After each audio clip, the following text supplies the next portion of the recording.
ராஜேந்திர சோழனை ஏன் கொண்டாடணும்? ராஜேந்திர சோழனை பொறுத்த மட்டும் சார், தமிழ் நிலப்பரப்பு கண்டிருக்கக்கூடிய மிகச்சிறந்த மகத்தான மன்னர்களிலே அவர் ஒருவர். ராஜராஜ சோழன் என்கின்ற ஒரு பெருமை வாய்ந்த தந்தைக்கு மகனாக பிறந்து அவனுடைய சிறப்புகளை அவர் காப்பாற்றியது மட்டுமல்ல, அதையும் விஞ்சிய சிறப்புகளை உருவாக்கியவர். சோழர்களுடைய கடற்படையுடைய வலிமையை உலகறிய செய்தவர்.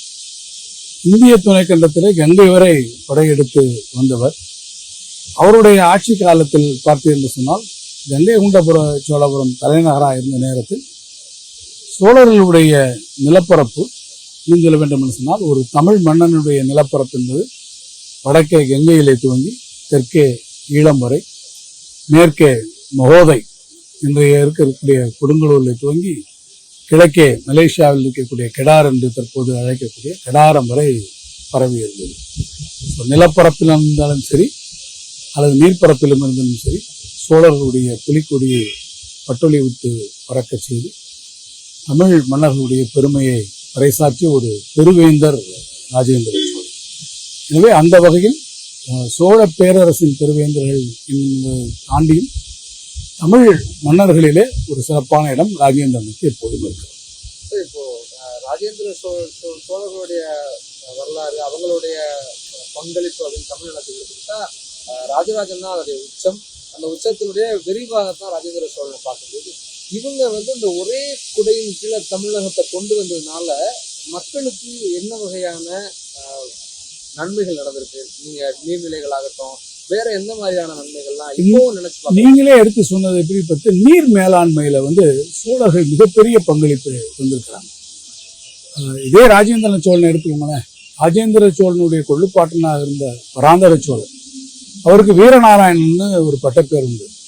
அந்த வீரநாராயணன் என்கின்ற அவர் தன்னுடைய பேரில் பராந்தக சோழன் உருவாக்கியதான் வீரநாராயண ஏரி. கொள்ளிடமிலிருந்து இப்போ வடவாற்றின் மூலமாக இன்றைக்கும் அந்த மிகப்பெருந்து விரிந்திருக்கக்கூடிய அந்த வீரநாராயண ஏரி அவர் காலத்திலே உருவாக்கப்பட்டது. இன்றைக்கும் சென்னை மாநகரத்துக்கு ஒரு குடிநீர் தரக்கூடிய ஒரு ஆதாரமாக அந்த. அது மட்டுமல்லாமல் ராஜேந்திர சோழனாலே உருவாக்கப்பட்ட ஒரு மிக மகத்தான ஏரி சோழ கங்கம் என்று இன்றைக்கு பொன்னேரி என்று அழைக்கக்கூடிய அந்த 200 ஏக்கர் பரப்பளவு. அதே போல மிகப்பெரிய ஏரிகள் எல்லாம், அதே போல காவிரி வடிகளை அந்த வடிநில பகுதியில் வரக்கூடிய பாசன பரப்புகள் எல்லாம் சோழர்களுடைய நீர் மேலாண்மைக்கு ஒரு மிகப்பெரிய எடுத்துக்காட்டாக இருந்தது.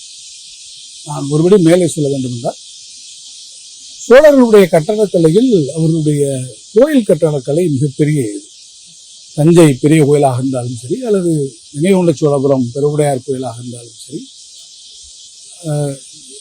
தாராசுரத்தில் இருக்கக்கூடிய ஐராதீஸ்வரர் கோயில், அதே போல திருபுவனத்தில் இருக்கக்கூடிய கோயில் குலோத்துங்கனாலே கட்டப்பட்ட கோயில், இப்படி சோழ மன்னர் பரம்பரையில் மிகச்சிறப்பான கோயில்களை உருவாக்கினார். வெறும் கோயில் வழிபாடு என்பதை தாண்டி ராஜேந்திரனுடைய காலகட்டத்தில் தான் நீங்கள் முக்கூடலிலே, செங்கல்பட்டு பக்கத்தில் இருக்கக்கூடிய திருமுக்கூடலிலே பார்த்தீங்கன்னு சொன்னால் ஒரு ஆதிரசாலையை அவர் அமைத்திருந்தார். ஆதிரசாலை என்பது இன்றைய மருத்துவமனை. அதை அவர் அழைத்து அந்த கோவிலே வரக்கூடியவர்கள், சுற்று வட்டாரத்தில் இருக்கக்கூடியவர்கள் மருத்துவமனையாக அந்த காலத்திலே உருவாக்கிய பெருமை. விழுப்புரத்து பக்கத்தில் எண்ணாயிரம் என்கிற ஒரு ஊர் இருக்கிறது. அந்த ஊரில் அந்த காலத்திலே ஒரு கல்லூரியை உருவாக்கினார்.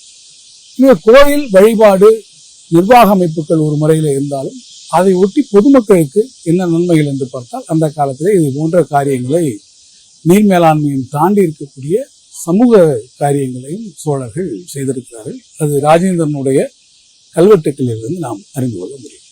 நீங்க சொல்லும்போது கோயில் அப்படின்றது வெறும் இவங்க ஆன்மீகமோ அவர் மேல அந்த சைவ பற்றுல மட்டும் உருவாகி வரல, அதுக்கு பின்னாடி என்ன இருக்குன்னு உங்களுக்கு தோணும் சார்? ஏன்னா இது ஒரு சோழ ராஜராஜன் சொல்லும் போது அவர் ஒரு பெரிய ஒருங்கிணைவனுடைய மையம், குடவாயில் வளர்க்கணும் அப்படின்னா சொல்றாரு. அதுக்கு ஒரு பெரிய பன்மைத்துவம் இருந்தது. அதனுடைய அடையாளமாகவும் நம்ம பெரிய கோயிலை பார்க்க நிச்சயமா பார்க்கலாம். நீங்க பெரிய கோயிலே பாத்தீங்கன்னா பல கட்டத்திலே இருக்கிறது. பாண்டியர்களுடைய கட்டிடங்கள் அங்கே இருக்கிறது.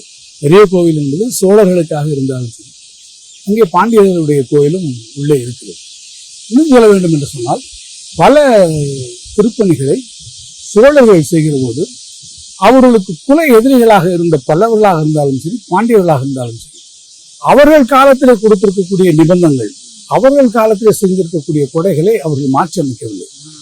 நீங்கள் திருக்கழுக்குன்றத்துக்கு நீங்கள் போய் பார்த்தீர்கள் சொன்னால் அபராஜிதவர்ம பல்லவன் காலத்திலே கொடுக்கப்பட்டிருக்கக்கூடிய அந்த கொடைகளை பின்னாலே வந்து ஆதித்த சோழன் அவனுடைய கல்வெட்டுக்களை எழுதி இது அவனுடைய பழம்படி என்று குறித்திருக்கிறார். திருக்கோடிக்காவலுக்கு நீங்கள் போய் பார்த்தீர்கள் கேட்டால் மாரஞ்சடையன் காலத்திலே திருக்கோடிக்காவலுடைய கல்வெட்டு, மாரஞ்சடையன் பாண்டிய மன்னன், அவனுடைய காலத்திலே திருக்கோடிக்காவல் பகுதியிலே செய்திருக்கக்கூடிய நிபந்தனைகளை அந்த கோயிலை பின்னாலே பெருமளவிற்கு திருப்பணியில செய்த செம்பியன் மாதேவியார் அந்த கல்வெட்டை அகற்றிவிட்டு தன்னுடைய கல்வெட்டை வைக்காமல் பழைய கல்வெட்டையை அங்கே வைத்து இதுவும் ஒரு பழம்படி என்று சொன்னார். அப்படி என்றால் அவர்களுக்கு அதை ஏற்றுக்கொள்ளக்கூடிய ஒரு புறை இருந்தது. சமுதாய புறை, சமயப்புறையும் தாண்டி அரசியல் ரீதியாக மன்னர்களிடத்தில் வேறுபாடுகள், அவர்களோடு போர்க்களங்களை சந்தித்து அவர்களோடு போரிட்டு இருந்தாலும், வைரிகளாக எதிரிகளாக இருந்தாலும் கூட, ஏன்னா அவங்க எப்பயுமே அப்படித்தான் சொன்னாங்க, மதுரைக்கு அந்தகன் அப்படின்றுதான் தங்களை அழைத்துக் கொள்வார்கள், பாண்டிய குலாசினி வடநாடு என்றுதான் சொல்வார்கள். அப்படி அவர்களோடு இணை எதிரிகளாக இருந்தாலும் சரி, அவர்கள் செய்த நல்ல காரியங்களையும் அவர்கள் போற்றி இருப்பதை நான் சொல்ல முடியும். சமயப்புறையை எடுத்துக்கொள்வீர்கள் என்று சொன்னால் சைவதற்காக மட்டும் கிடையாது. ராஜராஜனுடைய தமக்கையாக விளங்கிய குந்தவி அவர் திருமாலுக்காக எடுத்திருக்கக்கூடிய கோயில்கள் இருக்கிறது. ஜைன மதத்திற்காக எடுக்கக்கூடியது இன்னும் திருமலையில இருக்கிறது. ஆக சமயப்புறை மிக்கவர்களாக அவர்கள் விளங்கினார்கள். எனவே நன்றாக நீங்கள் பார்ப்பீர்கள் என்று சொன்னால் சமூக நீதியினுடைய அடிப்படையில் கூட நீங்க பார்த்தீங்கன்னா பெரிய கோயிலை நீங்க நான் சொல்லுவேன். பெரிய கோயில ராஜராஜனுடைய கல்வெட்டு திருமகள் போல திருநில செல்வியும் என்று வருகிற போது இந்த கல்வெட்டு, இந்த கோயிலை யார் கட்டியது என்று சொல்லுகிறார். பாண்டிய குலாசனி வடநாட்டு தஞ்சாவூர் கூட்டத்து தஞ்சாவூர் நாம் எடுப்பிச்ச திருக்கற்றலி ஸ்ரீ ராஜராஜேஸ்வரமுடையாருக்கு நாம் கொடுத்தனவும், நம் மக்கள் கொடுத்தனவும், நம் பெண்கள் கொடுத்தனவும், கொடுத்தார் கொடுத்தனவும் ஸ்ரீ விமானத்தில் வெட்டி அருளுக என்று திருவாய்மொழிஞ்சு அருளினபடி என்றுதான் அந்த கல்வெட்டு வாசகம். என்ன சொல்றாங்கன்னா, தஞ்சாவூர்ல நான் கட்டின அந்த கோயில்ல நான் கொடுத்தது, என்னுடைய தமக்கை குந்தவை கொடுத்தது, என்னுடைய ராணிகள் கொடுத்தது, அரசியல் கொடுத்ததையும் தாண்டி மற்றும் கொடுத்தார் கொடுத்தனும். அந்த ஊர்ல சாதாரணமாக இருக்கக்கூடிய யார் கொடுத்திருந்தாலும் உண்டு. தளிச்சேரி பெண்டுகளாக இருக்கலாம், வியாபாரிகளாக இருக்கலாம், அல்லது அவருடைய அரசவை பிரதானிகளாக இருக்கலாம், போர்ப்படை தளபதிகளாக இருக்கலாம், சாதாரண மக்களாக இருக்கலாம். அவர்கள் கொடுத்ததையும் அந்த விமானத்தில் கொடுங்கள் என்று சொல்லக்கூடிய ஒரு பொது உடைமை இது அவருக்கு இருந்தது என்றுதான் நான் சொல்றேன். சார், இப்போ இவங்க வந்து இந்த ராஜேந்திர சோழனை அரியலூர் கஜேந்திர சோழபுரத்தை நிர்மாணிக்கும் போது அது இன்னைக்கு இருக்கிற ஒரு ஸ்மார்ட் சிட்டிக்கு என்ன நோக்கம் இருந்ததோ அதே நோக்கத்துல பள்ளிகள், ஆதரவு சாலைகள், நீங்க சொன்ன மாதிரி இந்த பிளானிங் எல்லாம் எப்படி நடந்திருக்கு? மிகப்பெரிய அளவில் இருந்திருக்க வேண்டும் சார். ஏன்னா நீங்க இப்பயும் பாத்தீங்கன்னா அந்த கங்கை சோழபுரம் என்பது இன்னைக்கு ஒரு சின்ன கிராமமாக இருந்தாலும் அதை சுற்றி இருக்கக்கூடிய பகுதிகள், உள்கோட்டை, ஆயுதகளம், அது போன்று இருக்கக்கூடிய பகுதிகள், செங்கப்படை, அதை சுற்றி இருக்கக்கூடிய பல்வேறு பகுதிகள் நீங்கள் எடுத்துக்கொண்டீங்கன்னா அது மிகப்பெரிய ஒரு இடமாக இருந்திருக்கு. இப்போ நம்ம வந்து மாளிகை மேடு என்கின்ற இடத்துல தான் நம்ம அகழ்வாராய்வு நடத்தணும். மாளிகை மேடு என்பது அவருடைய அரண்மனை இருந்த ஒரு இடம். அதில் அவர்கள் சொல்லுகிறார்கள் கீழ் அரண்மனை என்றோ அல்லது கீழ சோபானம் என்றோ கல்வெட்டுகளிலே கூட தொடர்ச்சியாக குறிப்பிடுகிறது. ஒரு மன்னன் தன்னுடைய ஆணையை கொடுக்கிற போது அந்த அரண்மனையுடைய எந்த பகுதியிலே இருந்து எந்த ஆசனத்தில் அமர்ந்து கொடுத்தார் என்பதை வரை அவர்கள் கல்வெட்டுகளிலே குறிக்கிறார்கள். எனவே கங்கை கொண்ட சோழபுரம் அரண்மனை என்பது பல அடுக்குகளை கொண்டதாக இருந்திருக்கணும்.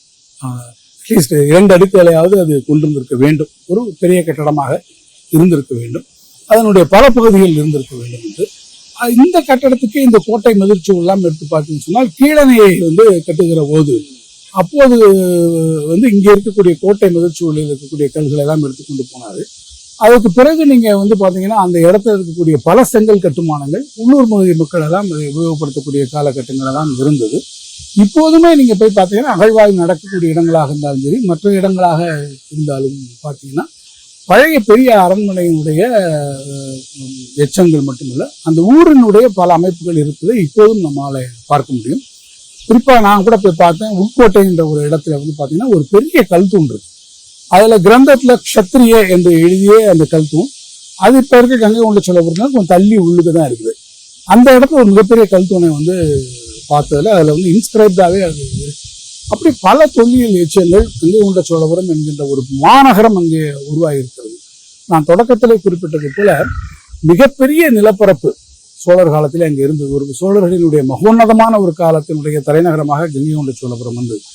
அங்கே இருந்துதான் அரசனுடைய ஆணைகள் சென்றிருக்கிறது. அங்கே இருந்துதான் ஒவ்வொரு படைத்தளபதியும் ஒவ்வொரு திசைக்கும் சென்று வென்று வந்திருக்கிறார்கள்.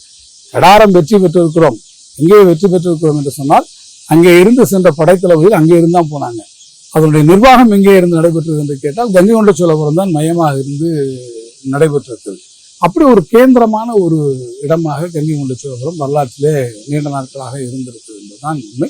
எனவே அதற்குரிய நிர்மாணங்களோடு இருந்திருக்க வேண்டும். அகழ்வாய்வுகள் 1980 நடக்கக்கூடிய அகழ்வாய்வுகள் இப்போ கூட நம்முடைய மாண்புமிகு முதலமைச்சர்கள் 94 லட்சம் ரூபாய் அதற்காக ஒதுக்கி இந்த 3 கட்டமாக நாங்கள் அகழ்வாய்வு நடத்தும். பல பொருள்கள் சீனா நாட்டினுடைய வணிகத்தை சொல்லக்கூடிய சலடைன் மட்பாண்டங்கள் கிடைத்திருக்கிறது, காசுகள், தங்கத்தாலான பொருள்கள், தந்தத்தாலான பொருள்கள் கிடைத்திருக்கிறது, அரண்மனையினுடைய செங்கல் கட்டுமானங்கள் கண்டுபிடிக்கிறார்கள். கங்கை கொண்ட சோழபுரம் என்பது பல வகையிலும் செழித்தோங்கி இருக்கக்கூடிய ஒரு பெரும் மாநகரமாக இருந்திருக்க வேண்டும். இப்போ இவங்களோட இதெல்லாம் அப்பாற்பட்டு இவங்களோட எக்கனாமிக்கல் திங்கிங் வந்து இப்போ ரொம்ப பொருளாதாரமா அவங்க வெறுமன போர் சூறையாடல்ல மட்டும் ஒரு நாட்டுடைய வளத்தை வச்சுக்க முடியாதுன்னு அவங்க கடல் வழியாகவும் நில வழியாகவும் அந்த வாணிபங்களை உருவாக்க முயற்சி பண்றாங்க. அது என்ன மாதிரியான தொலைநோக்கு? நிச்சயமா சார். ஏன்னா வார் எக்ஸ்பெடிஷன்றது அங்கே போகிறோம், வெற்றி பெறுகிறோம், போர் வெற்றியினுடைய சின்னங்களை கொண்டு வரலாம். இப்போ ராஜேந்திர சோழனுடைய போர் வெற்றி சின்னங்கள் பல இடங்களிலும் நீங்கள் பார்க்கலாம். சாளுக்கியருடைய சிற்பங்கள், கலிங்க நாட்டு சிற்பங்கள், நுழம்ப நாட்டு சிற்பங்கள், கங்கை வெற்றியினுடைய அடிப்படையாக பாலர்களுடைய சிற்பங்கள் என்று கங்கை சோழபுரத்தை சுற்றி கும்பகோணமாக இருந்தாலும் மேலக்கடம்பூராக இருந்தாலும் அல்லது திருவையாறில் இருக்கக்கூடிய நுழம்ப பல இடங்களில் இருக்கக்கூடிய இப்படிப்பட்ட சிற்பங்கள், அதற்கு பின்னாலே வந்த அவருடைய மைந்தர்கள் அவர்கள் பெற்ற போர் வெற்றியினுடைய அடையாளங்கள் எல்லாம் இன்றைக்கும் பல இடங்களிலே இருக்கிறது. தஞ்சையில் இருக்கக்கூடிய கலைக்கூடத்திற்கு நீங்கள் போய் பார்த்தீங்கன்னு சொன்னால் அவருடைய மைந்தன் விஜயராஜேந்திரன் என்கின்ற ராஜேந்திர சோழனுடைய மகன் கல்யாணபுரமும் கொல்லாபுரம் எரிந்து கொண்டு வந்த துவாரபாலகர் என்று ஒரு துவாரபாலகர் சிலை, சாளுக்கியர் சிலை இன்றைக்கும் நீங்கள் பார்க்கலாம். கீழே அவன் கொண்டு வந்திருக்கிறான் என்பதையும் அவனே எழுதி வைத்திருக்கிறார். இப்படி நமக்கு சிற்பங்கள் இதெல்லாம் கிடைத்திருக்கு. இது எப்படின்னு கேட்டீங்கன்னாக்கா, போய் ஒரு வெற்றியை பெறுகிறோம், அந்த வெற்றியினுடைய சின்னங்களை இங்கே கொண்டு வருகிறோம், போர் வெற்றி. ஆனால் அதற்கு பிறகு அங்கே தொடர்ச்சியாக அரசாட்சி நடத்துவதற்கான சூழ்நிலைகள் மிகப்பெரிய அளவில் பண்ணுவது திசையாயிரத்து 500 என்பவரை போன்றிருக்கக்கூடிய வணிக குழுக்கள் அதை அங்கே நடத்தினார்கள். அதுதான் நம்மளுடைய சோழர்களுடைய அந்த வெற்றி என்பது ரிகா திருவளத்தானுடைய காலத்திலிருந்தே கடல் புறத்தில் அவர்கள் வெற்றியினை பெற்றிருக்கிறார்கள். இந்த வெற்றிகள் என்பது மிகப்பெரிய ஒரு வல்லமை வாய்ந்த ஒரு கடற்படை ராஜேந்திர சோழனுடைய காலத்தில் உருவாக்கப்பட்டது என்று சொன்னாலும் கூட புறநானூற்றிலேயே அதற்கு குறிப்பு இருக்கு. காலத்தாலே மிக முற்பட்டு இருக்கக்கூடிய மன்னன் கரிகா திருவளத்தான். அவன் சங்க காலத்தை சார்ந்த சோழ மன்னன். அவனை குறித்து வரக்கூடிய ஒரு புறநானூற்றிலே கூட நளியிரு முன்னீர் நாவாய் உடுத்தி வள்ளி தொழில் ஆண்ட உறவோன் மருக என்று வருகிறது. எப்படி என்று கேட்டால், முன்னீர் என்றால் கடல், அந்த கடலிலே கப்பல்களை செலுத்தி காற்றின் திசையை அறிந்து வழி தொழில் அறிந்து அப்போது நீங்கள் போய் அந்த கடலிலே நீங்கள் வெற்றி கொண்டு வந்திருக்கிறீர்கள் என்பதை குறிக்கக்கூடிய ஒரு அருமையான புறப்பாடல் இது. எனவே வழி வழியாக அது இருந்திருக்கிறது. அது ராஜேந்திர சோழன் காலம் வந்திருக்கிறது, பின்னாலேயும் வந்திருக்கிறது. அப்படி வரக்கூடிய இடங்களிலே அங்கங்கே இவங்களுடைய அரசை நிர்வகிப்பதற்கான நிர்வாகங்களை உருவாக்கினார்கள். உதாரணமாக பாண்டிய நாட்டை வெற்றி கொண்டு வருகிற போது பார்த்தீங்கன்னா, பாண்டிய நாட்டை வெற்றி வருகிற போது அவர்களுக்கு இங்கே சோழ பாண்டியன் என்கின்ற அபிஷேக பெயரோடு ஒரு சோழ இளவரசனை அவருடைய மகனையோ அவர் வெளிவந்தவர்களோ யாராவது ஒருவரை இங்கே அரச பிரதானியாக இருந்து அதை செய்யக்கூடிய காரியங்களை செய்தார்கள். அதுபோன்று அந்தந்த காரியங்களை அந்தந்த இடத்துல இருந்து செய்வதற்கும் தொடர்ச்சியாக அவர்கள் இடத்துல வணிகங்களை பெருப்பதற்குமான காரியங்கள், அதன் வாயிலாக ஒரு நிலைத்த பொருளாதார தன்மையை உருவாக்குவதற்கு விவசாயங்களுக்கு கொடுக்கக்கூடிய அதே முக்கியத்துவம் அங்கேயும் கொடுத்திருக்கிறார்கள். நான் சொன்னதை போல சீன நாட்டிலிருந்து வரக்கூடிய பொருள்களை இங்கே வந்திருக்கிறது சொன்னால் அதற்கான மட்பாண்டங்கள் இங்கே இருக்கிறதுன்னு கேட்டால் வாணிக தொடர்பையும் அவர்கள் வெளிப்படுத்தி போர் வெற்றிகளை தாண்டி இருக்கக்கூடிய வாணிக தொடர்புகளும் பல நாடுகளோடு உருவாக்குகிறார்கள். சார், இப்போ இவங்க இந்த வெற்றிகளுக்கெல்லாம் கடந்து அந்த அரசாட்சியா இவங்க அரசுக்குள்ள இருந்த ஜனநாயக தன்மைங்கிறது எதெல்லாம் பார்க்கலாம். நம்ம இவங்க பல்வேறு குலத்தோடெல்லாம் மன உறவு வச்சிருந்திருக்காங்க. இது தவிர்த்து வேற என்னெல்லாம் பார்க்கலாம்? ஜனநாயகத்துக்கு அடிப்படைன்னு எடுத்துட்டீங்கனால நீங்க நேரா சோழர்கள் தானே சார் போறீங்க. உத்தரமேரூர் கல்வெட்டு தான் சொல்றீங்க. பராந்தக சோழனுடைய காலத்தில் உருவாக்கப்பட்டிருக்கக்கூடிய உத்தரமேரூர் கல்வெட்டு உடவு ஓலை முறை தான். இன்றைக்கும் ஜனநாயகத்திலே நாம் சொல்லக்கூடிய தேர்தலுக்கு நம்ம ஒரு வழிமுறையாக கொண்டு வருகிறோம். எனவே அவர்கள் அதை வைத்திருந்தார்கள். ஊர் சபை என்கின்ற ஒரு சபை இருந்தது. ஒரு மன்னன் ஒன்றை சொல்லுகிறான் என்று கேட்டால் அவனுக்கு திருவாய் கேள்வி என்று ஒருவர் இருப்பார்.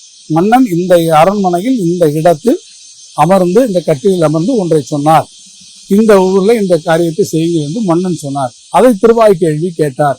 திருவாய் கேள்வி கேட்டதை திருமந்திர ஓலைனாக ஓலைகளை குறித்து கொண்டார். அந்த ஓலை அந்த ஊர் சபைக்கு அங்கே அனுப்பப்பட்டது. அந்த ஊர் சபை கூடி மன்னனிடத்திலிருந்து இந்த ஓலை வந்திருக்கிறது, இந்த காரியத்தை அவர் செய்ய சொல்லியிருக்கிறார், இன்னென்ன ஊர்களுக்காக நிபந்தங்களாக அளிக்கப்படுகிறது என்கின்ற உத்தரவுகளை பிறப்பிப்பதற்கு அதை போன்ற ஒரு செட்டப் அங்கே இருந்திருக்கு, ஊர் சபைகள் இருந்திருக்கு. எனவே மன்னனுடைய நிர்வாக அமைப்புகள் பரவலான முறையிலே கொண்டு போய் சேர்ப்பதற்கான ஒரு ஆட்சி முறை சோழர்களிடத்துல மிகப்பெரிய அளவில் இருந்திருக்கு. ஒரு அதிகார பகிர்வு வந்திருக்கிறது. ஊர் சபை இருந்தது. மன்னனுடைய ஆணைகளை ஏற்றுக்கொள்ள அது நீங்க பார்த்தா ஒரு மனார்கி தான். மனார்கியா இருந்தாலும் அந்த நீங்க அவங்களுடைய விஷயத்தை என்ன என்று சொல்வதற்கும் செய்வதற்கும் அவர்களுக்கு அந்த வாய்ப்புகள் இருந்திருக்கு. அதே போல அவர்கள் மன்னனிடத்திலே முறையிடுகிற போது அதையும் ஏற்று செய்யக்கூடிய வாய்ப்புகள் அவர்களுக்கு எப்போதும். சார், கரிகாலன்ல தொடங்கி மொத்த சோழ ஆட்சியிலுமே நீர் ஒரு பெரிய அறச்செயல்பாடாகவே மாறி இருக்கு இல்லையா? அப்போ அவங்க எதிர்காலத்துக்கு ராஜேந்திர சோழன் வரைக்கும் விட்டுட்டு போன செய்தி என்னவாக இருக்கு? நீங்க சார், நம்ம கிடைக்கக்கூடிய நீரை எப்படி நாம் பகிர்ந்துவது, பகுத்துண்டு பல்லுயிர் ஓம்புதல் என்பதை போல கிடைக்கக்கூடிய நீர் என்பது மிக முக்கியமான ஒன்று.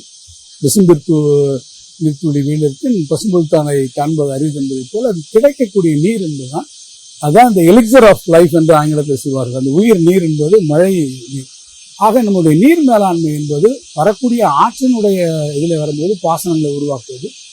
அப்படி இல்லாத இடங்கள் இப்போ இருக்கக்கூடிய டெல்டா ரீஜனில் நீங்கள் பார்த்தீங்கன்னா காவிரி என்கின்ற ஒரு மிகப்பெரிய ஆறு கல்லணைக்கு பிறகு பார்த்தீங்கன்னா பல ஆறுகளாக போயிடும். கொள்ளிடம் என்பது அதனுடைய வெள்ள வடிகாலாக போனாலும் அது வெண்ணாறாக, வெட்டாறாக, அரசலாறாக, திருமலைராஜனாறாக, பாமணியாக, இப்படி பல்வேறு மண்ணியாராக, இப்படி பல்வேறு நதிகளாக, சிறு சிறு கிளை நதிகளாக இந்த நதிகளிலிருந்து வாய்க்கால்களாக உருவாக்கப்பட்டு அந்த ரீஜன் முழுசும் விவசாயத்திற்காக பயன்படுது. இந்த பக்கம் நீங்க எடுத்துக்கிட்டீங்கன்னா அதுக்கு ஈக்குவலா இருக்கக்கூடிய பகுதி புதுக்கோட்டை பகுதி எடுத்துக்கிட்டீங்கன்னா புதுக்கோட்டை பகுதியில் அந்த அளவுக்கு ஆறுகள் வரல. சோழ வளநாடே பார்த்தீங்கன்னா 2 வெள்ளாற்றுக்கு இடையில இந்த புதுக்கோட்டை பக்கத்தில் இருக்கக்கூடிய தென் வெள்ளாறு, சிதம்பரத்துக்கு பக்கத்தில் இருக்கக்கூடிய வட வெள்ளாறு, இது 2 தான் ஒரு காலத்து சோழநாடு என்று ஆக்சுவல் ஒரிஜினல் சோழநாடு. அதுக்கு மேல அவங்களுடைய வெற்றிகளால வந்த நாடு. ஸோ காநாடாக இருந்தாலும் சோழநாடாக இருந்தாலும் அந்த நாட்டின் பிரிவினைகள் ஆறுகளை மையப்படுத்தி இருந்தது. புதுக்கோட்டை பகுதிகளோ அதற்கு பின்னால் இந்த பகுதிகளெல்லாம் பார்த்தீங்கன்னா அந்த அளவிற்கான ஆறுகள் மூலமாக செழிக்க முடியாதனால மிகப்பெரிய அளவிலே அவர்கள் ஏரிகளை வெட்டினார், பெரிய ஏரிகளை உருவாக்கினார்கள். அந்த ஏரிகளை இங்கு மட்டுமல்ல தொண்டை மண்டலத்திலும் மிகப்பெரிய ஏரிகளை சோழர்களுடைய காலத்திலே நாம் உருவாக்கியிருக்கிறார்கள். இதெல்லாம் ஒரு பெரிய கொடை தானே. ஏன்னா இப்போ அவங்க மேல விமர்சனம்னா சோழர் ஆட்சி காலத்துல இந்த சாதி அடுக்கு இருந்தது, அது ஒரு பெரிய ஸ்ட்ராங்கா இருந்தது. அது இருந்திருக்கு சார். சமுதாயம் அன்றைய இருந்த சமுதாயத்தில் அது போன்ற கணக்கெல்லாம் இருந்தது. ஆனால் அவர்களுக்கும் ஒரு குறிப்பிட்ட நல்ல செயல்களை செய்வதற்கான ஒரு இது இருக்கு. அதை வச்சு உற்பத்தி பெருகிருக்கு. அவங்க இந்த மாதிரியான விஷயங்கள் எல்லாம் அவர்கள் செய்திருக்கிறார் என்பதை நாம் அதை எளிதாக புறந்தள்ளிவிட முடியாது. இப்போ நம்ம கவர்மெண்ட் எதுலெல்லாம் நம்ம கவனம் செலுத்தப்போறோம்? இப்போ ஏரி சீரமைப்பு கூட சிஎம் ஃபண்ட் ஒதுக்கியிருக்காங்க. அப்புறம் தொல்லியல் சார்ந்து ஆய்வு நடத்துறோம். இதுல எதெல்லாம் நம்ம இன்னும் கொஞ்சம் கூர்மையாக கவனிப்போம்னு நினைக்கிறதெல்லாம் என்ன? இல்லை, நம்மளுடைய அகழ்வாய்வுகளாக இருந்தாலும் சரி, ஒருபுறம் தமிழ் நிலப்பரப்பினுடைய தொன்மையை, நம்முடைய சிறப்பை நம்ம சொல்றோம். நமக்கு இந்த பெருமைகள் இருந்தது. அந்த பெருமைகளோட இப்போது நீங்க இந்த விழா எடுத்துக்கிட்டேன்னு வச்சுக்கோங்க. ஆடி திருவாதிரை ராஜேந்திரனுடைய பிறந்த நாளில மன்னர் எல்லாருக்கும் பரிசளிப்பது இயற்கையான ஒன்று. ராஜேந்திரனுடைய பிறந்த நாளிலே மாண்புமிகு முதலமைச்சர் கொடுத்த கொடைதான் அவன் உருவாக்கிய அந்த சோழகங்கம் பொன்னேரி. அந்த ஏரியை புனரமைப்பதற்காக ஏறத்தாழ 12 கோடி ரூபாய் கொடுத்தார். அந்த ஏரியவே ஒரு சுற்றுலா மையமாக எல்லா சிறப்புகளோடும் நாம் உருவாக்குவதற்கு கூடுதலாக ஒரு 7.25 கோடி, ஒட்டுமொத்தமாக ஒரு 19 கோடி 25 லட்சம் அதற்காக கொடுத்திருக்கிறார். அதே போல இன்னொரு சிறப்பு இந்த ஆண்டுக்கு வந்திருக்கிறது. அவங்களுடைய கடாரம் வெற்றியினுடைய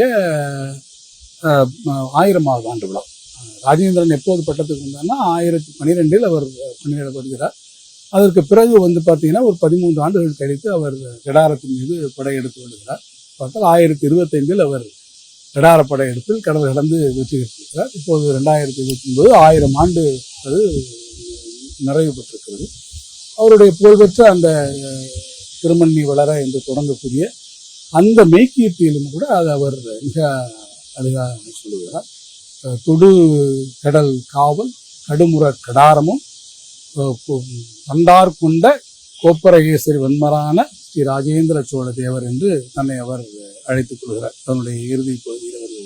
எனவே அந்த கடார தேசத்தை வென்றதை அவர் மிகச் சிறப்பாக திருப்பியும் சொல்லக்கூடிய ஒருவராக இருக்கிறார். அந்த கடல் வெற்றியை பார்ப்பீர் என்று சொன்னால் ராஜேந்திரனுடைய மெய்க்கீர்த்தியில் தொடர்ச்சியாக அதை சொல்லிக்கொண்டே இருப்பார். ஆமாம், அதனால நித்தில நெடுங்கடல் உத்தர லாடமும் வெறிமல தீர்த்தத்து தெரிவுணல் கங்கையும் அலைகடல் முழுதும் படைக்கடல் நடத்தி என்று சொல்வார். கலம்பல செலுத்தி என்று வருகிற போது அந்த வரிகள் எதை சொல்லுகிறது என்று கேட்டால், அவருடைய கடல் படையிலே அவர்கள் கொண்டிருந்த ஆர்வம், கடல் வெற்றிகளிலே அவர் கொண்டிருந்த ஆர்வத்தில் திருப்பி திருப்பி அவர் சொல்லிக்கிட்டே வரக்கூடியது. ஈழ வெற்றியை பற்றியும் அவர்கள் சொல்லுவது, அவர்களுக்கு அது ஒரு பெருமை இருந்திருக்கு. அந்த பெருமை மிகுந்த ஒரு வருடம் இந்த 2025 இந்த நம்ம தமிழ் மன்னனை இந்திய அரசாங்கம், பிரதமர் அவங்க கொண்டாடுறது, அவங்க அதுக்கு அளிக்கிற முக்கியத்துவத்தை எல்லாம் நம்ம என்னவாக உள்ளபடியே மிகுந்த மகிழ்ச்சி அளிக்கிறது. ராஜேந்திர சோழனுடைய நான் சொல்வதைப் போல ஒரு தமிழ் நிலப்பரப்பின் பெருவேந்தனாக இருந்த ஒன்று. ஒரு காலத்திலே அதுக்கான முக்கியத்துவம் இல்லாத போது நம்முடைய அன்றைய பாரத பிரதமராக இருந்த பண்டித ஜவஹர்லால் நேரு அவர்கள் டிஸ்கவரி ஆஃப் இந்தியாவில் சோழர்களை பற்றி எழுதியிருக்கிறார். இன்றைய மாண்புமிகு இந்திய பிரதமர் அவர்கள் நம்முடைய தமிழ் நிலப்பரப்பின் பெருவேந்தன் ராஜேந்திரனை போற்றக்கூடிய வகையில் அவரே நேரடியாக இந்த கடாரம் வெற்றியினுடைய 1000வது ஆண்டு விழாவிலே கலந்து கொள்வது என்பது தமிழ் மக்கள் அனைவருக்கும் இந்த மகிழ்ச்சியை கொடுக்கிறது.